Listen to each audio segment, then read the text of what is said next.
Today we're rolling back the clock with one of the sharpest pens in sports journalism, Norm Tasker. Norm's seen it all when it comes to the British and Irish Lions in Australia, from Ken Catchpole's debut to the blood and scrum battles of '89 to the roaring sea of red in 2001. Let's get into it. Norm, take us back to 1959, your first year at the Telegraph. The Lions arrive and a young Ken Catchpole debuts. Catchpole in that New South Wales game was a revelation. I mean, he was doing things that people just couldn't do. Right. And he won that game for them almost single-handed. And that was a pretty famous Lions team. They had a marvellous attacking bent about them. They had Tony O'Reilly on one wing, who was one of the absolute greats, a big, tall, lanky bloke. Finished up chairman of Heinz International, I think. He was a very prominent businessman. Used to turn up for Irish training in a Rolls Royce, which got him a bit of a razz from his mouth. That team was very, very good. Catchpole stood up to them. New South Wales stood up to them and beat them, but they were far too good for Australia in the test matches that followed. They went to New Zealand, that same team, and got well beaten in New Zealand, but the first test they played, they actually scored 5 tries. New Zealand didn't score any, yet New Zealand won the game 1918. Right. Which was the way it was then. I think the try was 3 points, so they got 5 tries, 1 goal. New Zealand got 6 penalty goals, and that was it. But they were a very, very good attacking team. The first formal tour was '89, so we were more of a stopover, weren't we, initially? To that point, the first one we did on our own was '89, yes. How did the Lions concept come about? Well, they started, back in the 1800s. I don't know who started it, but the 4 home unions, England, Ireland, Scotland and Wales, did get together, and they toured as Britain. That's the first team that came out here was Britain, Great Britain they called themselves. And that became a tradition from that point. These days they do it every 4 years, alternately to South Africa, New Zealand and Australia. But it's a big commercial deal now, I've got some tickets given to me, but I've got some tickets for Melbourne and Sydney. They're $650 each, so it's a big commercial thing, and probably got out of hand a little bit in that area. But it's been a great tradition over many years, and something that is looked forward to in each of the southern countries, of course. In those days, rugby football was a game that people played on Saturday afternoon, and they had a job that they did all week. These days, of course, it's very different to that. But the Lions, they evolved over time too.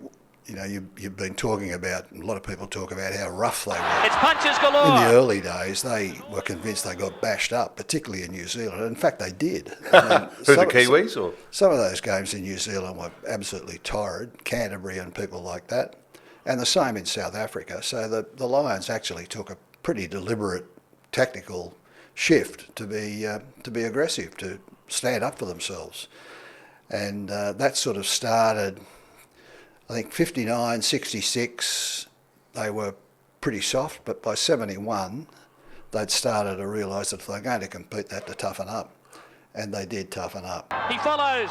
Guscott, yes! To the extent that they probably overdid it. This is the Lions, you mean? The Lions. Australia found it hard to compete with them early on. They competed better later. We beat them in 2001.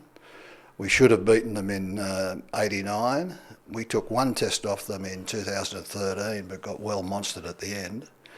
But the Lions have always been powerful. When you get 4 nations like that, in the professional era, they've developed enormously, of course.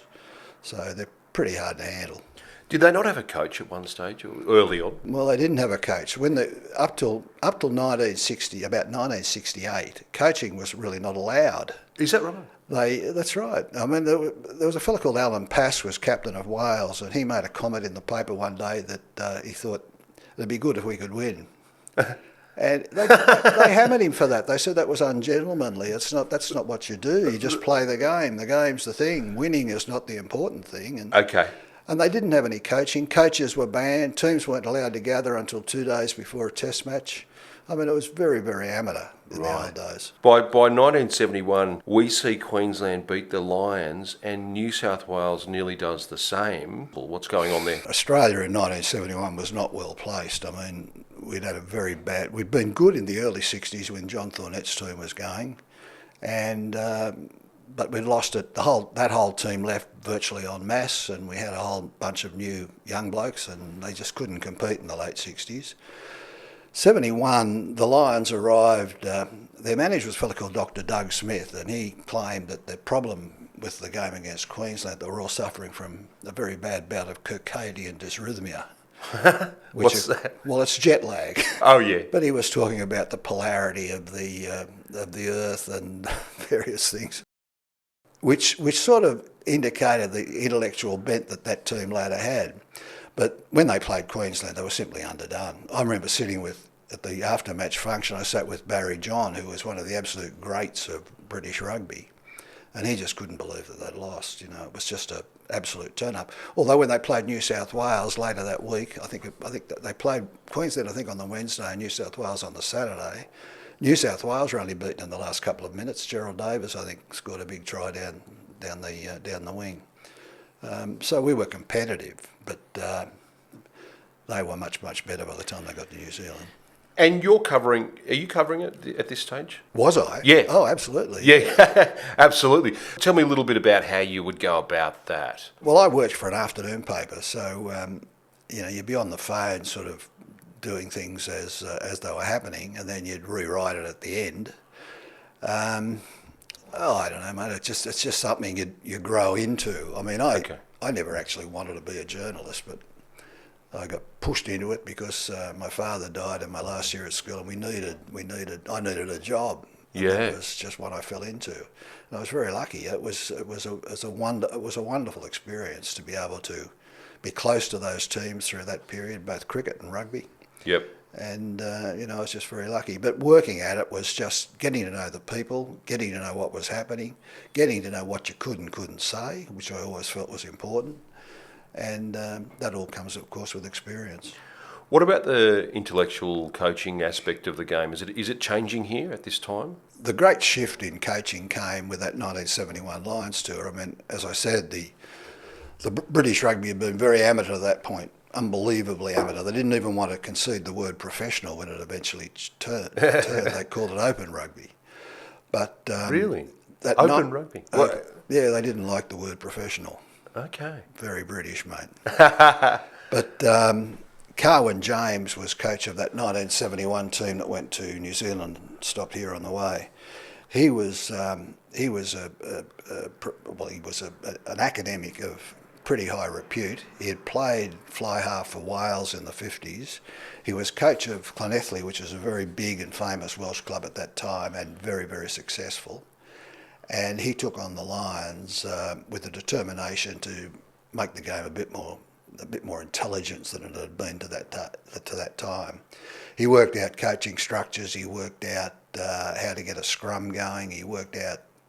He did it meticulously, absolutely meticulously, and he used his players meticulously too. He always maintained that listening to them was the thing you had to do because they knew so much about it. People like Mike Gibson, Ray McLaughlin, famous players who were very, very good. Barry John at fly half.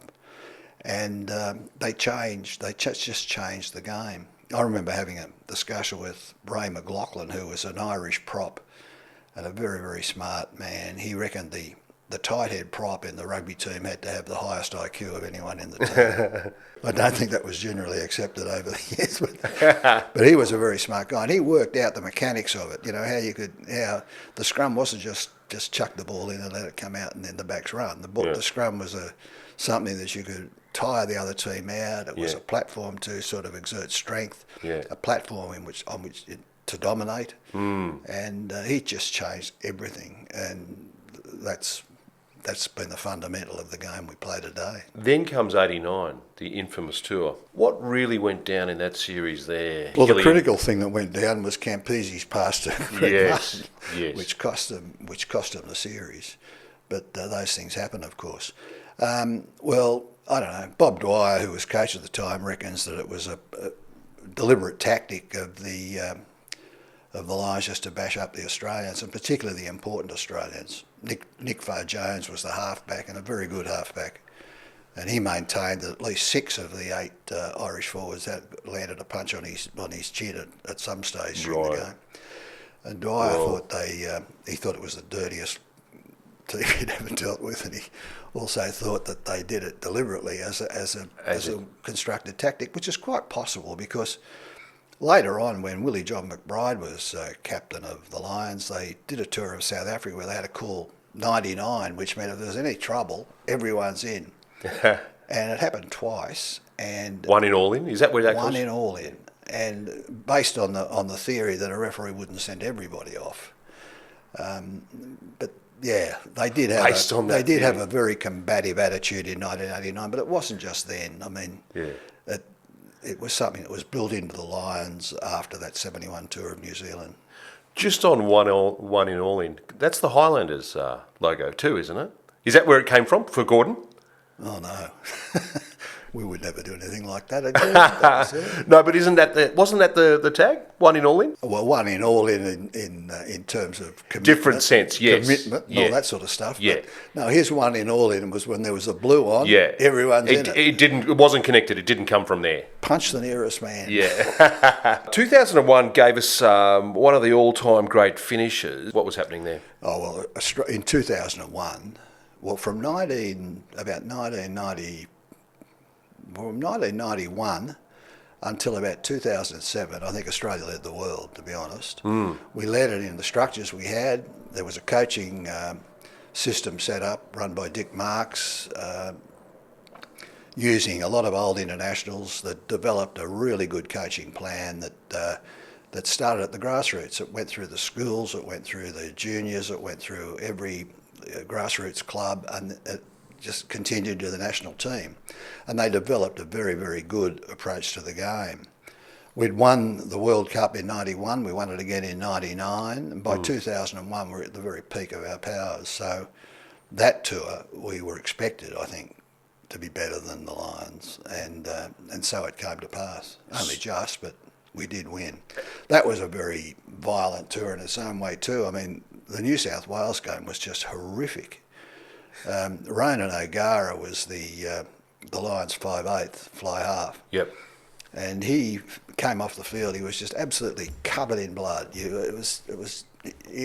got himself into a fight with a fella called Duncan McRae, who was the New South Wales fly half. Got himself on the ground somehow, and McRae just absolutely hammered him. And that match, I think there was one guy yellow carded 4 seconds after the start, and once there was a very big blue after the McRae-O'Gara incident. I think 4 people were marched. McRae was sent off permanently, I think. Right. But that was the sort of attitudes that prevailed. You know, it was very, very competitive. The referees didn't help. They had a touch judge who organised the yellow card 4 seconds into the game, which of course inflamed everybody. And then once the 4 guys got red carded, well, it was on for young and old. So yeah, they were bitter times in a lot of ways. But Australia did triumph. Justin Harrison in the last, they'd won a test each. O'Driscoll and co were just brilliant in the first test. We'd got back in Melbourne in the second. In the third test, it was I think Australia were just in front, but the Lions were pressing hard right at the end, and they had a throw to the line out, which meant big trouble for Australia really. And Justin Harrison said to I think John Eales, the captain, let me have a jump at this, and it was the Lions throw in.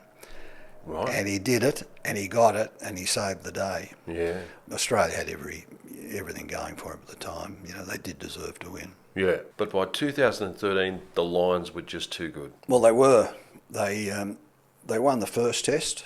They got beaten in the second, not by much, and I think we were probably rather fortuitous, but we did win the second. But the third test, there was just no contest. We had James O'Connor, I think, at fly half, and he was very young and very raw, and I don't think he'd played much in that position then, and he couldn't control things as was needed.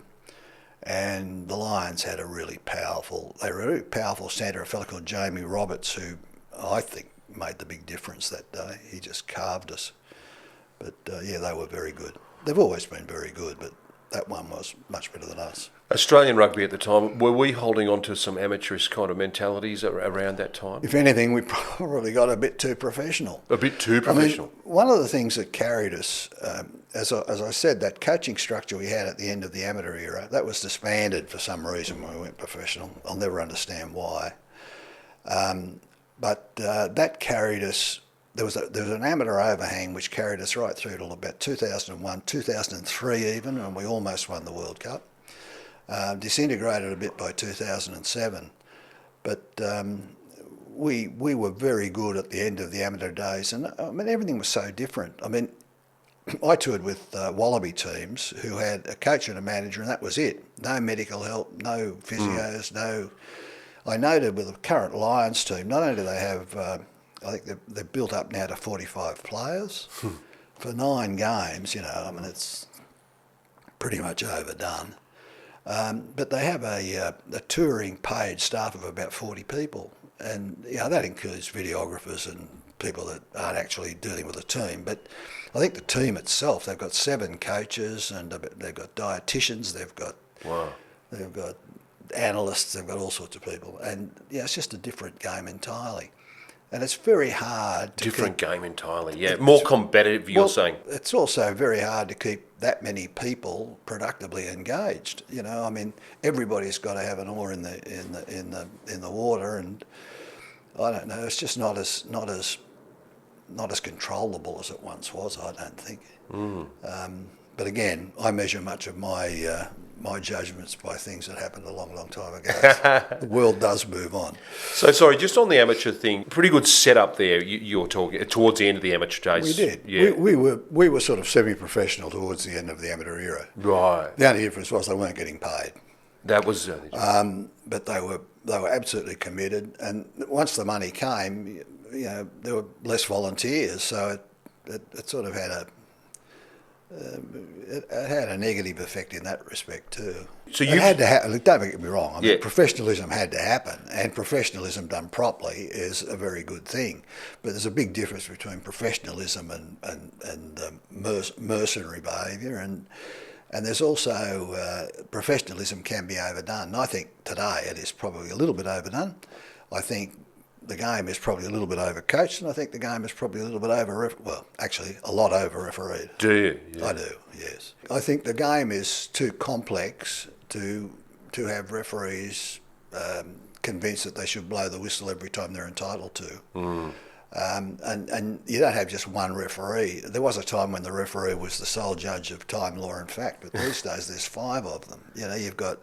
Is it? Well, you've got the guy in the middle of the field. You've got the 2 touch judges who are now assistant referees. They spend half their time on the field, and they're in the referee's ear all the time. Then you've got 2 TMOs in this Lions tour, and they're in his ear all the time too. And you get these long, drawn-out discussions about whether it was a knock-on or whether it was not a knock-on, and you get the ridiculous situations where they go back half an hour. Yeah. Not quite, but they go back a long way to determine whether there was some... That one that Fiji suffered in Newcastle when an Australian put his foot into touch. Fiji finished up with the ball, scored the most magnificent try, but they cancelled it and went back for the Australian who just 1 millimetre of chalk on his sprigs. That just doesn't grab me. You've seen every major tour, Lions tour in the modern era. Is there any other changes you've noticed? Well, I think we've got better. Australia's got better than we were when the Lions first came here in the 50s and even in the 60s. We were struggling, although we almost beat them in 1966 too.